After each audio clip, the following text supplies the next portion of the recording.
Okay, we're live. Peter, I have dragged you into quite a circumstance here, haven't I?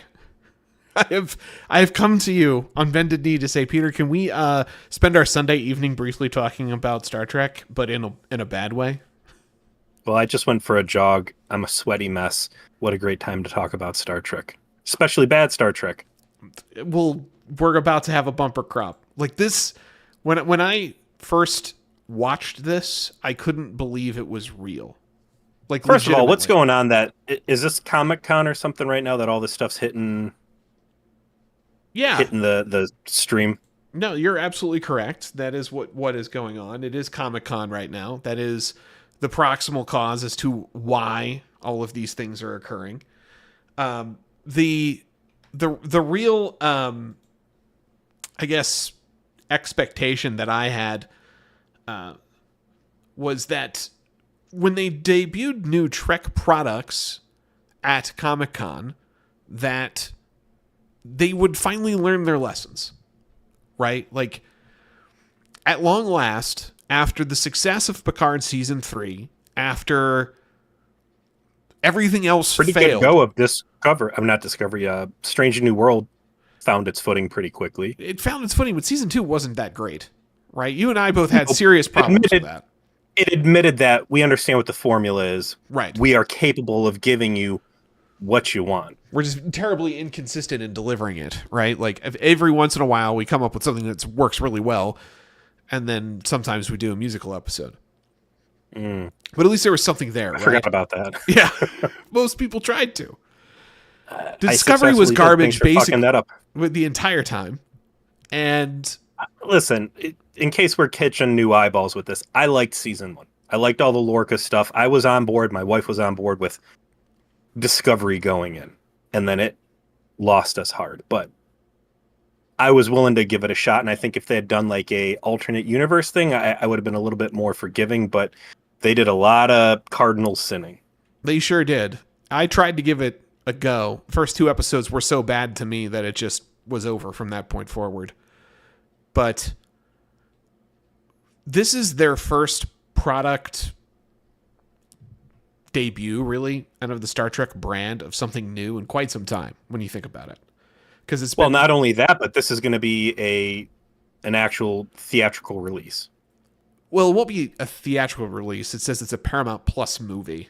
So that suggests they may not be Wow! putting this Whoa! in Whoa! theaters. Whoa! Whoa! Whoa!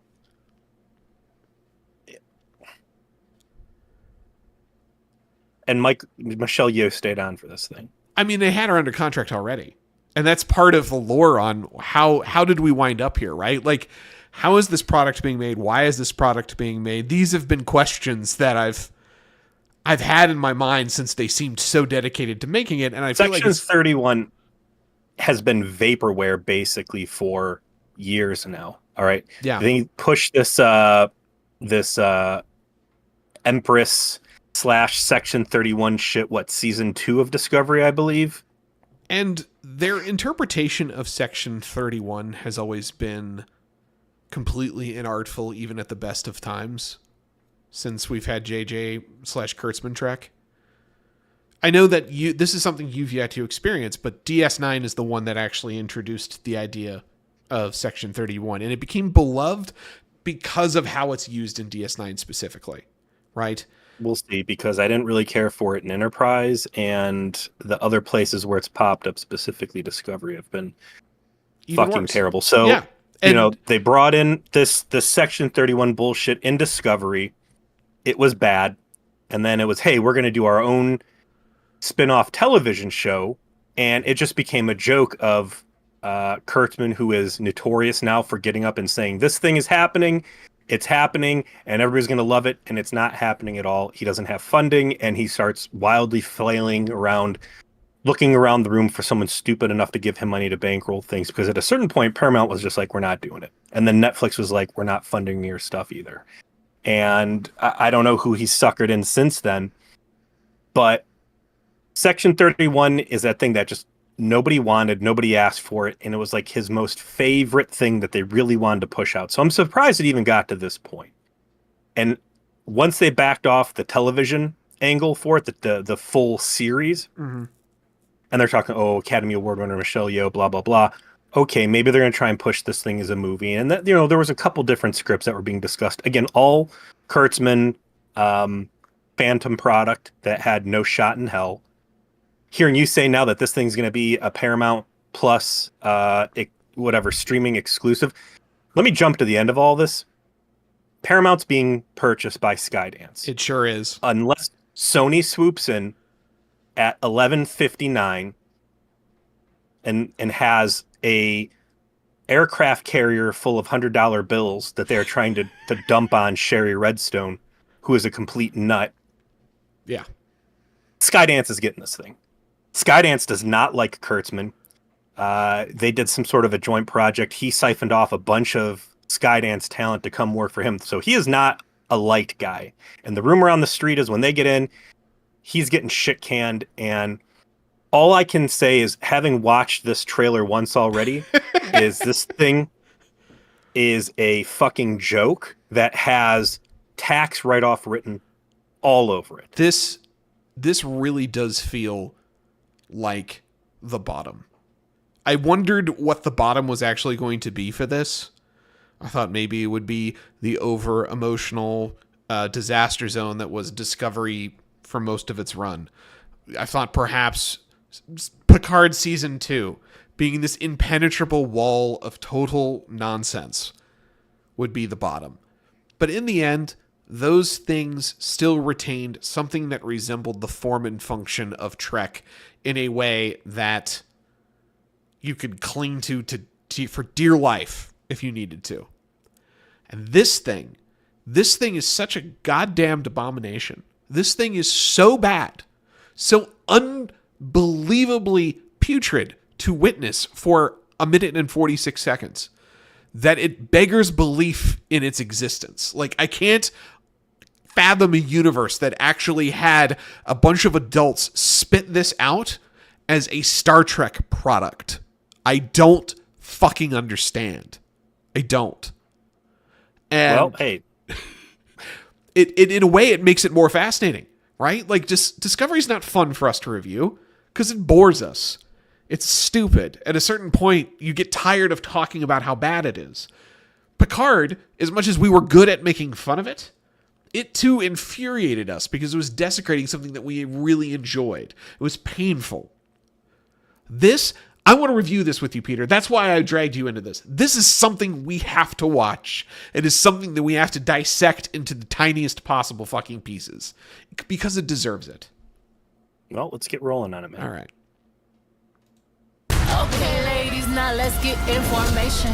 Okay. First of all, what the fuck is Beyonce doing in this trailer?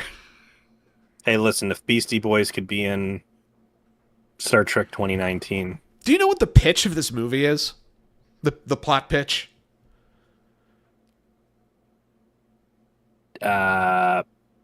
Cheeky, fun camera flips.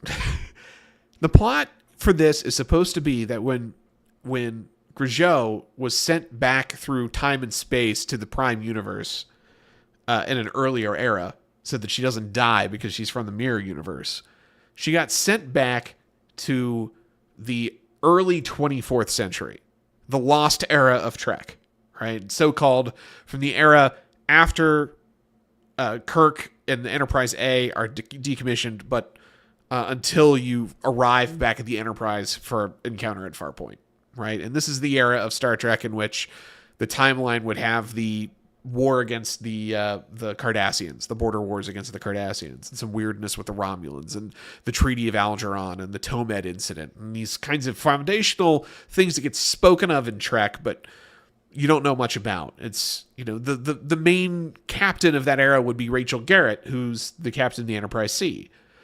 Who's amazing. Who is in this.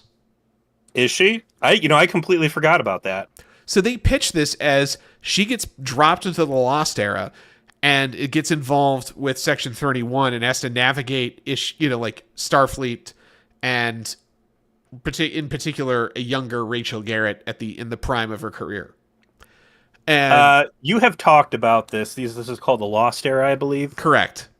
Which should be a very fertile storytelling expanse And them jamming this fucking thing in there feels like what Star Wars did with the Veil of the Force or whatever, where there's this great hope, there's this great opportunity to really do something to explore the franchise and do cool stuff. And then the bad people find out about this virgin thing and then go and hit it with a fucking sledgehammer until it is lumpy and bleeding out of skin where there's no orifice. It's like they've sniped something to like, people are excited about this. Yeah. And I'm going to go over there and I'm going to fucking ruin it. I'm going to fuck it up, right? Like it's got, I'm going to go fuck it up on purpose energy. Hold my beer. Hold my Zima. So that's the pitch, right? Like, oh, this could be really interesting. If they've learned a lesson about what works in Trek, if they've saw Picard season 3, I'm like, okay, if we make this a show about political intrigue and the compromises between the real politic of, dealing with intergalactic powers and the idealism of the Federation and Starfleet in particular, particularly goody two-shoes Starfleet officers like you would expect Rachel Garrett to be, and that Grijot's trying to kind of show them, like, no, it's not that I understand your ideals, but you're going to have to learn with a certain level of touching of grass if you want to make them continue. That could have been really cool. Michelle Yeoh's certainly a talented actress. You could make that work even if Joe's kind of just been a cartoonish villain. But instead, they make this, which is like Suicide Squad's fucking inbred second cousin. All right, hit it. Misfit content. Okay. Oh boy. We're sassy. That's, they're going for that TVA or TWA. Can only be loyal to duty. British. Thus does gravity. the Empire. Okay. Like chocolate syrup. strong. All right. They're at a Sunday place. we're doing a little like backstory of how Grijot became the Empress. Okay. Sure. All hail the Emperor! We'll go ahead and pause it right there because the big shame is, of course, it's not Hoshi. Well, yes. Like, how interesting would it be? Let's go back for a second, right? If Hoshi was involved, right? Like, if you actually had the Mirror Universe Hoshi, yeah. Yeah, like you have Grace Park show up as an elderly version of Hoshi, like finding a new emperor or something. Would have been dope. And she's like, hey, here is He-Man's sword, and now you have the power, and Castle Grayskull is beholden to you. Yeah, and by the way, it's actually the USS Defiant. It's right here. Like, check it out. This is my future weapons I brought back, and that's how it worked, right? You we got the Umbrella Corporation logo there in the background endorsing this as a bad sequel.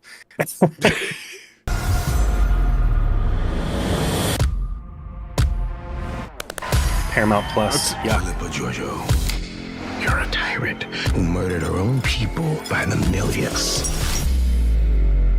The past always catches up with you. Well, okay, so I know that this character is definitely a cartoonish bad guy that like slowly came to like the protagonists in a sort of like Western style way. That was her role on Discovery. I get what they were trying to do. She's the exact opposite of the beloved mentor that died at the beginning, and who was a solid character, by the way. Who was great, and what I would love to have seen actually be on the show. And the whole point is that everybody was trying to basically get her to reform herself because it's their way of making up for the fact that the protagonist of this show died in the first two episodes. Okay, sure. But if this person showed up and like evidently Starfleet Special Ops knew who she was, they wouldn't be like having lackadaisical conversations with her in a goddamn nightclub. Are you fucking kidding me? Starfleet overreacts to a lot of things. Look how they react to a bunch of augments just slipping away.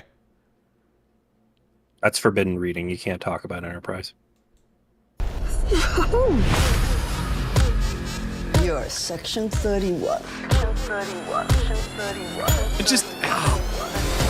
What the fuck is this? This is Suicide Squad's inbred second cousin, okay? That's the vibe they decided to go with for a fucking... Who's Borg guy? Yeah, who is this? What is this? What is going What was on his here? name? That was a guy from Harry Potter, Mad-Eye Moody. It's good. You got Cyber Mad Eye Mooney over here. You got some fucking guy with chainmail kind of on his shirt here. This looks like a LARPer. The vampire, and he's got the chainmail there to prevent staking. Yeah, like that's the Bruja Sheriff right here. Okay, that's who that is. We have You got Edgy Boy Romulan / Vulcan. Legolas. Yeah, and Legolas 3 this is supposed to be Rachel Garrett with the overalls, huh? back here. Okay, that's supposed to be Rachel Garrett, future commander of the Enterprise C, involved with this. Fucking, cool. Where's Deadshot? Just complete the fucking team. 31 is a Black Ops division. Spy work. It's not a Black Ops division. Completely inaccurate. Well, it was back in those days, Joe. You're holding it accountable to the 24th century. It's like I don't want to spoil it for you because it's something in your future. But like when we get to it, you'll be more offended. Our fleet is here to make sure no one commits murder. What a cute idea. So Starfleet has oversight over them now? They're not, again, that's not a thing that's supposed to be happening. Okay. This is just completely inaccurate to what Section 31 is supposed to be. Yeah. It's going to be bumpy and bad. Dialogue. Love it. Okay, pause where she just ate somebody's eye. Okay, hold on. Let's find the eye. Okay, Michelle, yeah. Yeah, it looks like it was an eye. Yeah. Yeah. She had an eye, which I'm assuming they used to do... Well, no, they're in the club setting, so that's not her, like, getting the security clearance with a retinal scan. That's just her eating eyes. Although I believe in Discovery, they were eating whatever the bendy guys people were. Like, they were a delicacy, weren't they? Yeah, Saru. Yeah, Saru, Saru's people so... were, in fact... Yes. Okay, she's eating an eye. Cheap edgelord shit. Whatever. Again, Beyonce in the background is your music for your fucking Star Trek show. You're a bad bitch. We've got the real Fifth Element. Yeah, total space opera. Total Fifth Element vibes in this room. Wrong show. Like, this Do you think that they filmed this at that decommissioned Star Cruiser hotel that Disney had that fell on its face like before they tore it down? Someone got a Paramount film crew in there to record this shit because someone that's what lost it looks a fucking like to me. bet. Yeah, someone. They're like, we got to recover some amount of money on this hotel. Fine, whatever. Let Paramount bring their stupid direct to VHS movie in here. No one cares. No one's gonna watch it. Charge them $2,000, and then we'll tear this thing down next week. You're a bad bitch. Bad bitch. I'm one more time. No, please. One more time. You're a bad bitch. You're a bad bitch. You're a bad bitch. That's dialogue that's in a Star Trek property. Well, hey, that was sheer fucking hubris, all right? This sheer fucking hubris has nothing on "you're a bad bitch." Sheer fucking hubris is something I could theoretically see being said in Star Trek under the right circumstances. Not the where it was actually said, but I could see it actually happening in the right dramatic moment. "You're a bad bitch" is a phrase that should not escape the lips of a single person in the entire 24th century. There are Pakleds who just got out of grammar school, who know better than to say those words in the 24th century. You're not bringing the Riz right now, Joe. You need a vibe check, all right? You're a bad bitch. You're a bad bitch? What the get the fuck is Skibidi wrong involved in with there you? somewhere? This is Star Trek. This is No, it's not. this. Okay, It is- yeah, this is it is absolutely actually not Star not. Trek. You are correct. So, that is all right. That's okay. Let's finish this. We can't trust you with our lives, but here we go. Somebody's got to keep it lively, right? Get ladies, now let's get information. The sign of our destructor. yeah. Here's what I can say. This, I think, will turn out to be a better Borderlands movie than the Borderlands movie coming out. Fair. And I'm going to go deeper, and I'm going to say that if this was not Star Trek, and if this was just some made-up bullshit sci-fi thing, it might have a real chance in hell of getting people to watch it. But the fact that this is coming out as a Star Trek movie is going to dissuade what, 80% of people who might have watched it.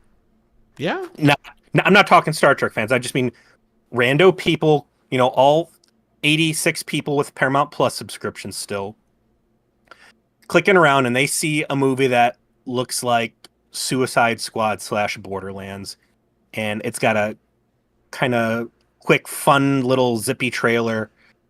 Cool. Maybe they'll watch. Oh, I'm sorry. This is Star Trek. Nah. Yeah. Click off. And then you take this people who are Star Trek that should want to watch this, and they're going to look at this and say, no fucking way. It's just, who is this for? Who is this target demo they think they're getting with this? I don't get it. I do not understand it.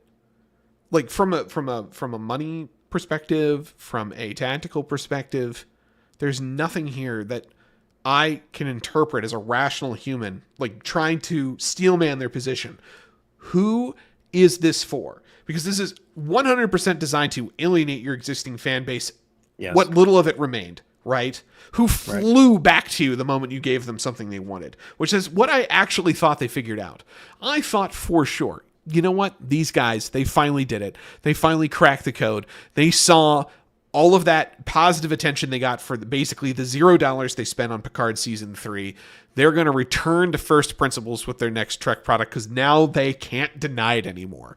And then Alex Kurtzman turns around, and this is what he does. Season 3 of Picard was mud in Kurtzman's face.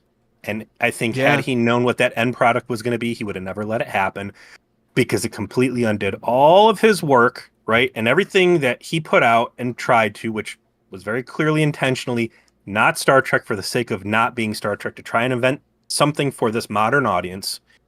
And it all bombed and it was shit. And he had the ability to just say,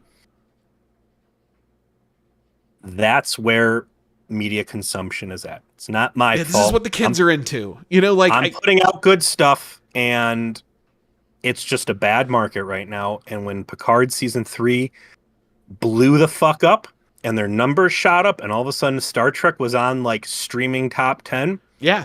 Everybody looked at him and said, what the fuck? We're losing money all over the place. You are hemorrhaging cash.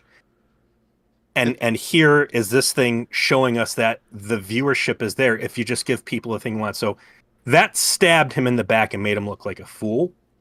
I feel like this thing is a fuck you to Paramount and just one last chance to blow cash out the airlock. And again, I think that there's a real knowledge that Skydance is going to get in there, and this isn't going to see the light of day. And even if it does, I'm not even mad about this thing. Now that I know it's a direct to Paramount Plus streaming VHS adventure, like, who gives a fuck? Like, if this was out in theaters and further really damaging the brand, and like, oh my God, look at how bad this thing bombed. Star Trek movies are not viable. This is going to hurt future stuff. That would piss me off. But this is just throwaway fucking trash that I don't have a Paramount Plus subscription. I'm not going to bother pirating this. I will never see it. I don't care about this thing. And once Skydance is in there, all this Kurtzman Trek is going away, and I think we're going to get something good potentially, or at least no more of this bad. I think you summed it up nicely. When they let Terry Matalas walk away rather than engage him in doing any other programming for them after he had their only bona fide certified hit, like Paramount Plus has only ever gotten into the top 10 of streaming with 2 shows. 1 was Yellowstone, 2 was Season 3 of Star Trek Picard. Like, give me a fucking break. It is the only streaming hit you've had out of this whole franchise. And again, for the record, I love Lower Decks. I get it's not everybody's cup of tea. I fucking love it. I really enjoyed Strange New Worlds. You're over there telling me that somehow Prodigy, of all things, pulled its head out of its ass. It did, to a degree, yeah. There's stuff to hang on to in Kurtzman Trek. But the marquee stuff, Season 1 and 2 of Picard, fucking Disco, whatever this abomination's going to turn into, like, the stuff they put the real maximum effort into is, I can only phrase it as intentionally bad. Intentionally bad to the legacy fans in an effort to try and create a product for people that just don't exist in numbers worth supporting the investment. That's all. Thank you, Peter. Thank you for indulging Again, me. I think if this was It's just space. Yeah, space hookers. I don't know, like total Suicide Squad in sci-fi, like just Zero- some kind of thing. Zero G shoot 'em up. If that's the name of this, Zero G shoot 'em up, I might watch it. Wow, look at that guy. He kind of looks like a Borg. This looks ridiculous. I hope all these characters die. Whatever, I'll put it on while I'm doing the dishes. Or do it actually in the Fifth Element universe, right? Which is what your aesthetic is. Sure. You know? You're absolutely right on the Suicide Squad. That splash marketing. Oh God. It's Borderlands. It's Suicide Squad. There's a niche out there for it, and it sure as fuck is not under the Star Trek IP. You might as well. This looks as bad for Star Trek as if this was somehow Gone in the Wind 2. That's how inappropriate this is. Good answer, man. Jesus Christ. Well, I'm thank you for making the time. I'm glad we could put our takes out there. I can point. Thank you for folks to forcing me to watch this fucking thing because I had I knew zero you. intention I to even knew watch. you wouldn't. I knew if I didn't say like, Peter, quickly, we have to make content for the grist mill. Get on it and torture yourself Hey, for 2 I minutes. just You wouldn't dragged have done you it. through season 1 and 2 of Enterprise. Sorry you've been getting all this good content with Deep Space Nine. Quick, let me shove this piece of shit at Yeah, you. hold on, I have a bear trap How for do you to you roll think Michelle into. Yeoh feels about this? Well, I mean, You this. think she's proud? No, I think Michelle Yeoh got voluntold to do this. Like Michelle Yeoh is dealing with a contract she signed back in what, 2015, 2016, to do the Star Trek stuff that had her on the hook to do this before she won her Oscar. That's why they were so hot to get her into something, because they had her for nothing and they had her obligated to do something with them, and it was turned out to be this. I'm not exactly sure how this is what got negotiated, but it turned out to be this. She's fulfilling she's fulfilling her contract obligations, and then I assume deep, getting the fuck away from this IP forever. But I hope she does. What was that Spider-Man? Madam Web, and the lead girl was like, "I don't watch Marvel movies, and I don't know anything about these," and like really just actively campaigned against the movie. Yeah, I hope that somehow she can get a press junket where she just does everything within her power to make sure as few people actually watch this as possible. the Madam Web stuff was a fascinating piece into watching the lead actress trash her own product because she knew how bad it was. But Well, maybe hey, maybe that can be our future. Like, I don't know. I actually like Star Trek. This stuff sucks. All right.